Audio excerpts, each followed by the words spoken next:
Welcome to the Robby Row Show. You are listening to episode 71 with Matt Antonelli. Let's hear a soundbite from Matt.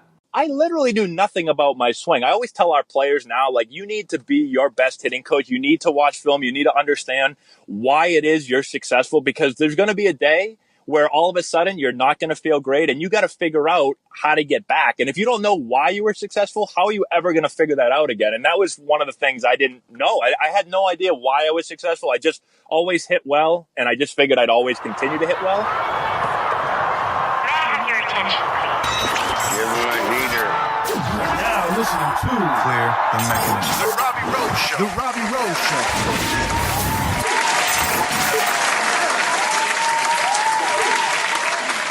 Yo, what's going on, guys? It's your boy Robby rolling on the Robby Row Show, episode 71 with Matt Antonelli. Super stoked to bring you this episode. Matt's got a... if you don't know anything about Matt, you can go check him out on multiple platforms across the internet. So I actually got not introduced to him, but I saw a lot of his stuff on YouTube. He's got one of the most in-depth instructional YouTube channels out there for baseball, and I highly encourage you guys, if you're a youth player or if you're looking to improve your game, go check him out on YouTube at Antonelli Baseball, Antonelli. Him and I got into contact, obviously, via Instagram. It's not weird, I promise. At Antonelli Baseball. So, like I said, if you don't know anything about Matt, go check him out. If your platform of choice is Instagram, his Instagram's Antonelli Baseball. Him and I chat for about 30 minutes. I believe he was on a drive to his baseball facility, but we got a lot of good nuggets for you guys today on this episode. Obviously, it's always fun for me personally to talk to like-minded baseball guys, especially from his story being, he was a first-round pick. He was an absolute guy, made his big league debut early on, and then got right into the instructional side. So excited to bring you his backstory, because I didn't know anything about him. Obviously, I said I just met him. But he's got some really cool nuggets as far as how you heard in the soundbite, how he was always successful and he never really put too much thought into why he was successful. He just figured he'd always be successful. And then kind of when things started to get a little bit out of control and failure started to creep in, he had nothing to go back to because he never really understood the why behind his success in the first place. And I think that's like a really, really good teaching point, right? Because there's that fine line where we always talk about not trying to dive too much into your success and dive too much into when things are going good. You don't want to get like too analytical, but it's always good to know, and that's why I talk about a lot, like on my Instagram and whatnot, is like develop personal cues for yourself. That when things start to speed up or when things go bad, you have these little cues, right? And they're going to be different for everyone, but you have these cues that you can always revert back to. So we'll get right into the episode, but I do want to talk to you guys about my website because it is finally done. It was in construction mode, I guess, if you wanted to say. It was under construction for about 3 or 4 months, and now it is back up, running, live. Super stoked to bring all that good stuff on the website to you guys. Go check it out at www.therobbyrowshow.com. I have multiple options as far as how I can provide service to you guys. Mechanical video analysis, online coaching plans, email, phone, FaceTime consultations, all of that good stuff, as well as like a completely free content library. If you guys just input your email address and I think it's just your first name, you will have access to a full content library, pitching, training, mental conditioning, all of that stuff on there. I will be uploading more and more stuff on there. I will be writing blogs. I'll break down pitch sequencing, like Major League Baseball, pitch grips, all of that stuff will be new blog segments on that website. So be sure to go to www.therobbyrowshow.com and find a way to subscribe, and you will have access to all the good stuff on there. So super stoked to bring that to you guys. It's been a grind to get that back up and running. So as you can tell, I'm pretty excited, but not as excited as I am to bring you this episode. So like I said, episode 71, Matt Antonelli. Thank you guys for joining and hope you enjoy the show. Let's get to it. All right, welcome everybody to the Robby Row Show. I got Matt Antonelli on the show today, episode 71. Matt, welcome to the show, man. How you doing today?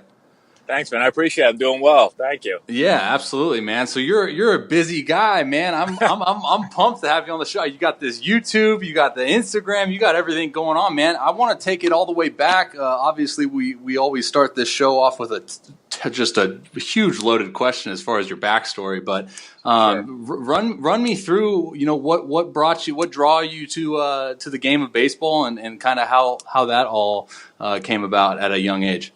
Yeah, sure. So I was a multi-sport guy probably since I was like 4 years old. So I grew up in a sports household. My dad was an athlete. He played lots of sports in high school, played baseball and soccer in college, and it just kind of rubbed off on me. I think I played baseball from a really young age, played hockey, played basketball, played football, played 3 sports in high school. And I'd say probably around my junior year or so of high school, I just started to feel like baseball was going to be my best sport moving forward. Although I mean, I love pretty much every sport there is. And so it just I think the passion for the game continued to grow. I went on and played at Wake Forest University for 3 years, and then got drafted by the Padres after my junior year. Ended up playing 8 years as a professional, and then got right into coaching once I got released. Almost immediately after getting released, I got into coaching. So I've kind of known for a long time that sports were going to play a role in my life in a pretty big way. Yeah. I hope to continue to stay in the game for a long time. Dude, that's interesting. So now I don't have to. So I'm assuming you're on the side of having athletes play multiple sports, right? You're not a big fan of the one-dimensional athlete these days.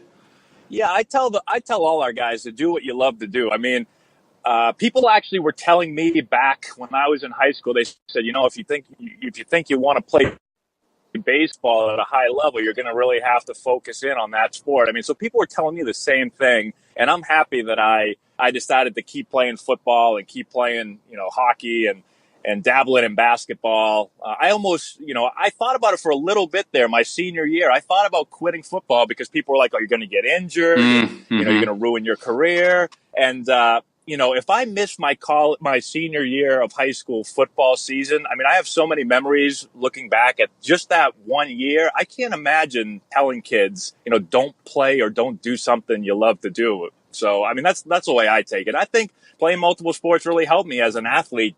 I use a lot of things that I learned from football and hockey, from a toughness perspective, but also just from moving my body differently throughout the year. I just think it all helps. Yeah, totally, man. And I was a basketball guy growing up. I mean, it wasn't until I really went to like area codes where I was like, okay, my future is probably in baseball. But that's what it is. I mean, it's learning about your body throughout that whole process. Because like every sport, I never played hockey. I don't think I'm coordinated enough to play hockey. But definitely think it's learning those forces that you're applying throughout your body and just being an athlete throughout. And the biggest thing for me is like learning competition. Like learning how to deal with success and failure and all that stuff. But walk me through your college recruiting process. I mean, I know you kind of like breezed through that question, but so was Wake Forest like the number one option for you all the way through, or was it kind of last minute, or how'd that work? Yeah, so they were recruiting me pretty early on. Although back then, I mean, it's so different now, right, with guys getting recruited so early. I mean, I just remember. Whenever the day was, I think it was July. I don't remember if it was July 1st of my junior summer going into senior year. I think that was the date back then. But I just remember, Wake was one of the schools I talked to, and I fell in love with the campus when I got on there. I ended up visited, I think, 4 or 5 schools. So I visited Georgia Tech, and I liked it there, but that kind of fell through. It didn't work out. I visited UNC Chapel Hill. Big ACC guy, huh? I was like all ACC. I went to UVA for a visit, so it was weird that it was such a all ACC. I don't even know why that was, because growing up, it's not like I was a huge ACC fan. Right. But there was something about I like these. Being from the Boston area, I wanted to kind of stay on the East Coast, but I did want to go down south. And I always kind of had it stressed to me that academics were important also. So I was looking for a school that was, good baseball, but also had high academics. And so those schools were kind of the ones on the list. They just happened to be in the ACC. And then honestly, from the second I stepped on Wake Forest campus, there was just something about it that I really, really liked. I just connected with the players. I connected with the school, with the small field. It was only about 4,000 kids. And I just felt comfortable there, and the coaching staff was great. And I'm just really happy I made that decision. Talk for a minute if you can, man, because like this is something that I don't bring too much up on my show. But like, how is it going from high school where you're balancing multiple sports and school? But talk about how important it is to like balance school and play Division I baseball and expect like a high performance, obviously, out of yourself throughout that whole kind of process. Yeah, it is definitely tough. I mean, I was a good student in high school, and I put a lot of work in with all of my sports. But they don't call Wake Forest workforce for nothing. So when I went there, it's funny. I always said I really want to go to a great academic school. I want to be pushed in the classroom. I got there and I was like, I think I made a mistake. I should have went someplace easier. Immediately regret this decision. Yeah, so I was like, can I get out of this? No. So yeah, I mean, it was definitely tough. You got to be really good with your time management, and I think they do a good job there. I had the opportunity when I was done playing actually to coach there for 1 year while I was finishing up my degree, and it just seems like they do a good job of bringing in kids that are able to kind of focus on multiple things, and they're good with their time management. They know that they're serious students in the classroom, and so I think also in high school, I went to a decently challenging high school, and so I think that kind of helped prepare me as well. But there's nothing can really prepare you for when you step on campus and you're trying to, you're now at a pretty good Division I baseball school, and you're trying to freshman year learn the ropes, but also trying to get in the lineup and play. Totally, you've got schoolwork and stuff, so it's definitely I'd say it took me about a year to really figure it out. But, you get a hang of it. Like anything, I think you kind of learn on the fly and figure it out. Yeah. What would your, like, one piece of advice be for, like, a guy that's just graduating high school, going into college, and expecting to balance all of that stuff and to perform at a high level? Yeah, well, one thing I did is I kind of leaned on the older guys that were upperclassmen, guys that had kind of been through it before. And, I learned after my first semester, we kind of talked about some classes that I probably should be taking, maybe some classes to stay away from. You also find out, what it takes to prepare. And like I said, I'm trying to make a team. So you watch some of the older guys and you get an understanding of what it's going to take before practice, after practice. You talk to those guys about how to manage your time better. So I don't know if there's one specific thing I would tell them, but I think it's to go in there not thinking you know everything and try to do as much research as you can, talk to as many teammates, talk to your coaches. We had people at Wake that would help us academically to figure things out. So it's just gathering the information and then trying to schedule your day as well as you can so that you're making sure you're making enough time for all those things. Yeah, it's like with anything in life too, right? Like surround yourself with individuals like you want to be like, right? Like, yep, absolutely. Yeah, so I think that's a huge thing. Even younger guys too is like we have such a means today with technology and information at our fingertips. It's like we have an ability to surround ourselves with guys that are really good. Like for you, example, like we can surround ourselves with information that you're supplying on YouTube or Instagram, and then we reap the benefits from it because we're not really next to you or learning from you physically, but like I think that's a really cool thing that technology allows us to do in that sense. But I want to kind of going on that same timetable is like I'm curious. Was there any talk about you signing professionally out of high school, or was it always you were going to go to college? So I ended up getting drafted by the LA Dodgers. I went in the 18th round, and It's funny because when you're getting ready for that process, talking to teams, I had this idea in my head that I was going to go earlier in the draft, and then I ended up going the 18th round, which was something I should have been really excited about and proud about, and I was so mad for some reason because I let all these voices and people telling me things get in my head. And so when I first got drafted, my first instinct was to say, I'm not even going to talk to you. I'm going to college and I'm going to try to get drafted a lot higher.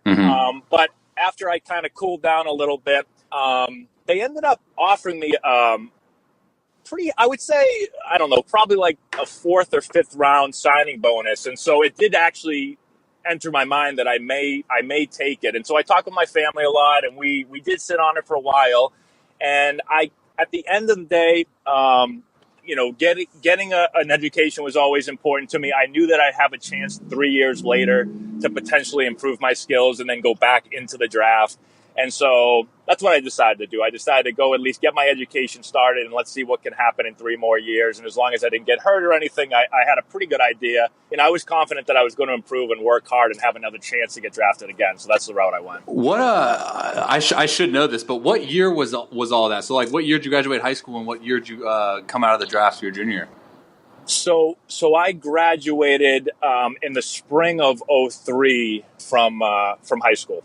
Okay, and then so you were the 06 draft your junior year? So I was the 06 draft after my junior year. Yep.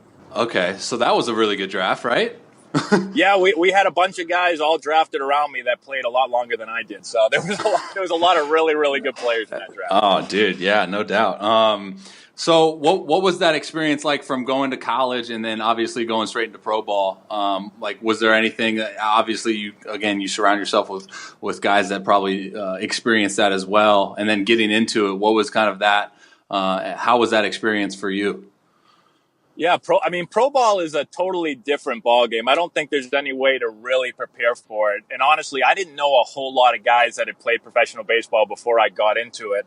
And so, when you get there, it's really, you're on your own and you got to figure it out. And, I mean, they really, in my experience, that first year or so, I mean, they really try to beat you up. It almost feels like they're trying to make sure that you're in it for the long haul and you want to make this a career, because from the travel to the, you're just on the field so much. You're not used to playing baseball every single day. You're not used to putting your body through that type of beating. And so right. I'd say it took me a while again to kind of adjust to it.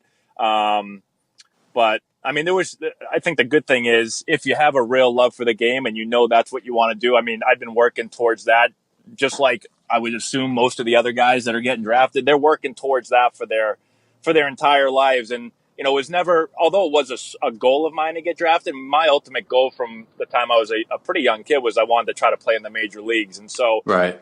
As tough as it is, I mean, you're playing a game for your job, and it doesn't get much better than that. So, I enjoyed every second of it. Yeah, and it's tough sometimes, man, when you're in the thick of things and even if you're in college, and you're playing a game and you're loving it, and then you start failing, and it's so hard to take a step back and tell yourself, like, oh, it's a game. Like, I still love this, because, like, how it is with results, man. You sometimes get in the habit of pressing and wanting to do good, like, so bad, and you want to please people, and you lose sight of that fairly easy. But so, dude, I'm like, I mean, I should have done all this beforehand, but you get drafted in 06 and you debut in 08. So, yep. Dude, I mean, I know it's kind of like weird, like talking about yourself over and over again, but I need to know, like, what was it? Was it right place, right time? Was it really good, like, results? Like, what was it for you those first couple years in the minors? So it's a really strange, my career, if you look at the back of my baseball card, it is very, very strange. I'm looking at your baseball reference right now, and I'm like, dang, dude. You're like, what the hell happened? How did this guy get, like, only 60 at-bats in the major league? So it's very strange. So I came out of the draft, and actually my short season year in 06, I just played okay. I actually got hurt a little bit, and so I didn't play a ton. You're just kind of learning the ropes and all that. And right. So really it was that instructional league. After that first year, my swing really started to come together. I had a pretty good instructional league, and when I showed up for spring training that next year, my first spring training, something had just clicked, and my swing was really, really where I wanted it to be. The big question was I was transitioning to a new position. So I was drafted as a third baseman, mm-hmm. and they were moving me to second. So my bat did really, really well in spring training. They ended up basically skipping me over low A and sending me to high A. And my defense was not great when I got there, but I swung the bat the best I'd ever had in my life. So that really, really helped me that year. I think I was an all-star at high A, and then they moved me up halfway through the year, and then I was an all-star in double A. And so I went through the high A and double A in 1 year. And that following season, my second full season, I was already in triple A. That's called fast track right there, baby. Yeah. And I got lucky because, like I said, my swing, I don't know what it was, but I just felt great from the second the season started until almost the second the season ended. So, it was good timing. I had some coaches that had worked with me on some certain things that I think really helped me out. And so at this point, at the end of that first full season, double A, they started talking to me about potentially getting called up. And so I'm feeling great. And then all of a sudden I go to Arizona Fall League. I didn't get called up. I go to Arizona Fall League. And just how the season prior started with me feeling great, something happened and I felt atrocious. I almost felt like I forgot how to hit. The switch flipped that quickly. I love this game, right? You're just talking about how hard it is when, with how difficult this game is and you're trying to get good results all the time and you put everything you got into it. Well, so I'm struggling in the fall league and I show up to spring training next year and I can't hit. And now all of a sudden it's like everyone's worried, what the hell's going on with this guy? And I really struggled, honestly, if you look at my card that year in AAA, my first year, I was hitting about a $160 more than halfway into that season. And, I'd never hit under 300 pretty much my whole life. So I didn't know what was going on. And I literally thought I was going back to double A and maybe they'd get rid of me forever. And this is only a couple months after thinking I'm going to the major leagues at 22 years old. And so it's kind of a long story. I'll try to keep it as short as I can, but I had a teammate that year, Sean Wooten, who I had actually previously had as a teammate in double A the year before. So he saw me when I was great. And I think he ended up getting released at the end of that year and he signed on with another team. And so I'm in AAA and we're playing against them. And after the game, he comes over to the clubhouse and he says, "Hey, man," he's like, "What the hell's going on? I've never seen your swing look so bad." And I said, "Sean, I don't know what's going on." And he says, "I don't know what to tell you." He's like, "But you got to change something." So I got so lucky. He got released, I think, from the team he was on. And all of a sudden, one day, I get into the clubhouse in AAA, and he's sitting in our clubhouse. I said, "What are you doing?" He said, "Dude, I just signed with the Padres. I'm back." And he became literally like my hitting coach. And he said, "Listen," and actually now I think he's the major league hitting coach with the Angels. So he was a great hitting coach even as a player. And so he sat me down and literally broke down my swing and said, "Dude, you were doing this, and this last year, and now you're not doing this." And I had no idea. I literally had no clue what had changed. This is before like video work and everything, right? This was before. I remember watching stuff with him. So he found the video and we're watching stuff. And I literally knew nothing about my swing. I always tell our players now, like, you need to be your best hitting coach. You need to watch film. You need to understand why it is you're successful, because there's going to be a day where all of a sudden you're not going to feel great and you got to figure out how to get back. And if you don't know why you were successful, how are you ever going to figure that out again? And that was one of the things I didn't know. I had no idea why I was successful. I just always hit well, and I just figured I'd always continue to hit well until you don't. Until you don't, right? So luckily I had Sean. He explained all this stuff to me. He actually probably instilled a passion for me to learn more about hitting. And he literally helped me change my season around. I went from hitting about 150 to, I think, the last month of that AAA year, I hit 3-something and got called into the manager's office after thinking I'm going to get released. Right. And they said, "Hey, man, congrats, you're going up to the big leagues." And it happened that fast. I literally went from thinking I was the worst hitter ever to getting called up to the major league. So it was a really strange period of time for me. I know this game will just do some weird things in the blink of an eye. Absolutely. So was there like any period for you where you really did because I know how it is as a player where you kind of hear these external voices, right, that are saying like, "Yo, you're on the verge of a call up, you're doing this and all that." Was there any point in your career where you kind of like heard that and then tried to do more, and then kind of instead of having that be a positive, it was kind of a negative because you were now pressing in your career, or was it just all habit? Yeah, that's a really good question. I vividly remember actually when I was in AA that year, I remember the general manager coming in. I remember them talking to me about potentially going up. I remember kids, on the team, guys on the team saying like, oh, if you play well this series, you got a chance. And I don't remember trying any harder. But I do know that the thought was in my head because people were talking to me about it. I don't know if that affected how I played down the stretch or not. But it was there. And I think, it's definitely interesting because for most of my career, I'm focused on literally trying to take it one game at a time, working as hard as I can to become a better player. And then all of a sudden you get really, really close. And then the noise gets really loud from the outside about, finally being able to get to where you've been trying to get to for the last 20 years of your life, pretty much. Mm-hmm. And so, I don't know. I don't know if it had a big effect on me, but I definitely know. I remember hearing it, or I remember thinking about it. So I'm sure in some way it did. So let's talk about the debut, man. Like it's different for everybody, but what was that like for you? What was that experience like stepping on a big league in a big league stadium? Yeah, it was crazy. I was pretty nervous. I'm not going to lie. I was, so we were playing at Dodger Stadium. I fly in that day. I honestly didn't know how it worked. I didn't even think I was going to play that day. I got on a plane early in the morning. I flew in. I showed up and walked down and went into Buddy Black, our manager's office, and he said, "Hey man, you're starting at second base tonight." I didn't expect it at all. Is this September? Your September call up, right? So this is September. Yeah, right. It's September. I look and Greg Maddux is starting for them, and I'm like, oh my Lord! I'm like, So I mean, it happened really fast. I remember. I didn't get up in the first inning. I think I was hitting 7th or 8th that game, and so I went into the field, and that was my first action, and I was pretty nervous. And Russell Martin, first batter of the game for them, hit a really hard ground ball right at me, and I fielded it and looked down, and when I saw it in my glove, I said, "Oh, thank you so much." And I threw him out at first, and honestly, from that throw, I made the throw, and then it was like instant. It was like something changed, and all of a sudden, it felt like a normal game again. But before I got that first out of the way, I was pretty scared, and when I stepped up to my first at bat that next inning, it honestly felt like any other at bat. I know it sounds really weird, but there was something about getting the first ground ball out of the way that made me feel much more comfortable.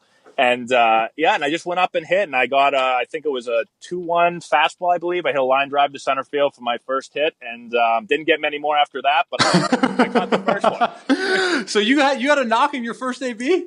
First AB, yeah. That's special, man. That's great. I've heard a lot of stories like that. I get so intrigued with guys, and their story about their big league debut, and because I talk to obviously a lot of pitchers, and they'll say like, after the first strike, it's always after the first strike. They're like, okay, now it's a game, rather than, and the biggest advice that I've always gotten was don't look up, especially if you're a bullpen guy running into the field. Don't look up. Don't look up. I love it. So you say we'll bypass the career, and because I want to get to the instructional side. So you mentioned already, as soon as you got done, you went right into the instruction side. Now, was that something that you had planned from the early get go, or was that kind of just a thing that you just chose at that moment to step away and get into the instruction side?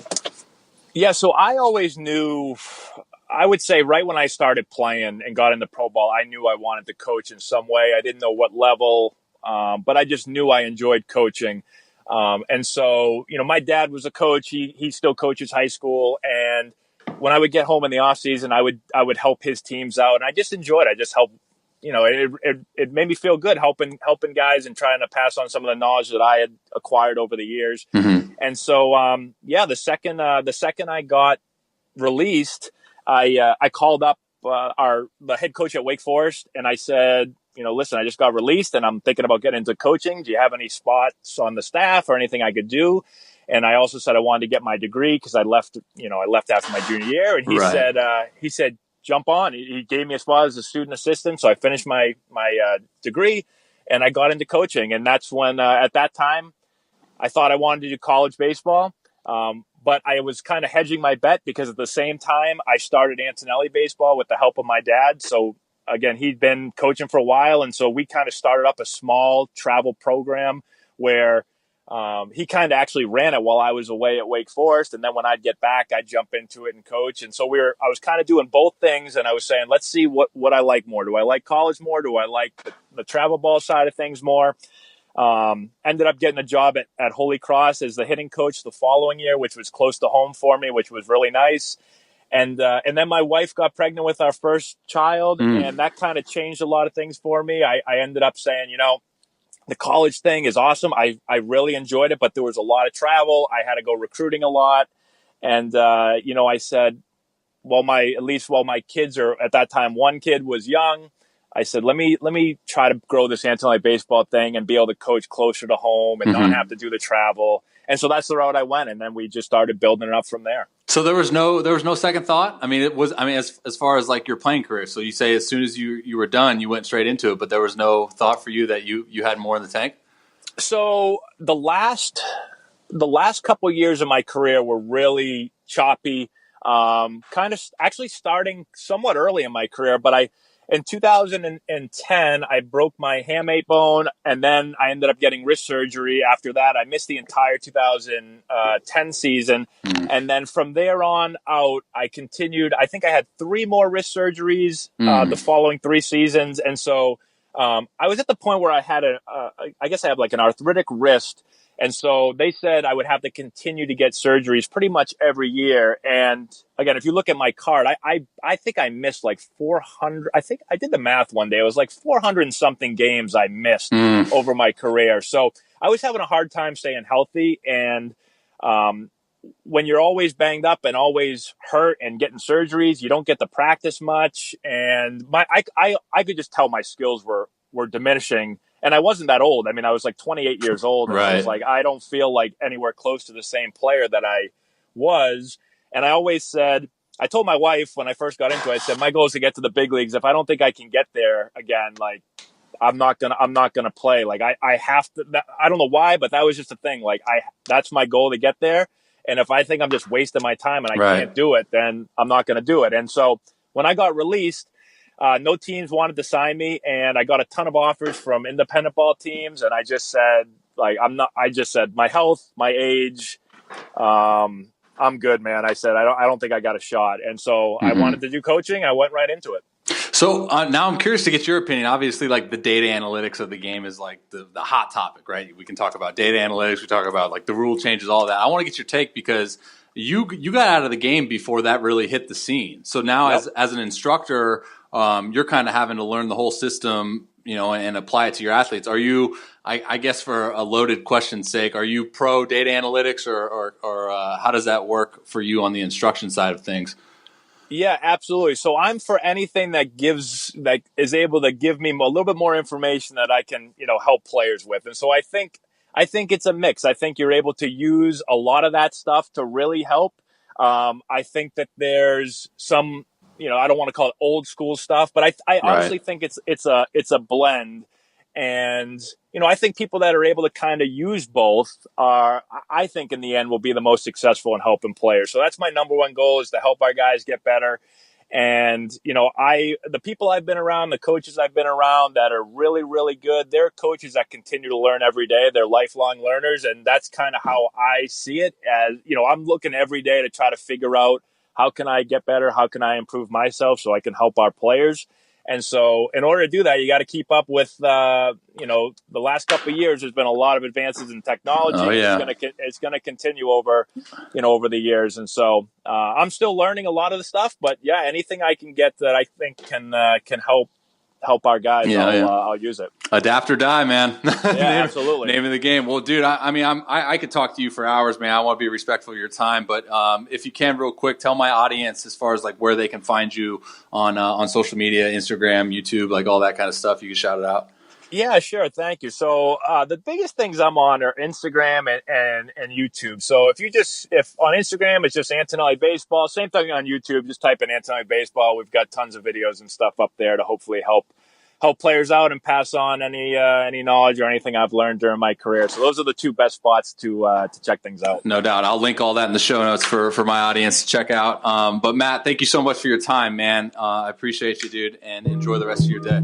Thanks, Robby. You too. Good luck with all your stuff. Appreciate you, man. Have a good one. See you. All right, see you, buddy. All right, guys, that was another episode of The Robby Row Show. Thank you guys for listening.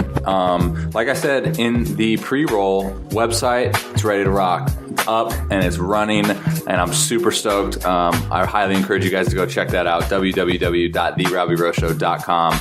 I will link that into the show notes if you don't know how to input www.therobbyrowshow.com into your URL. But thank you guys for joining, and I look forward to hearing from you guys, and we'll probably talk to you in a couple days now. All right, enjoy the rest of y'all's day. Talk to you.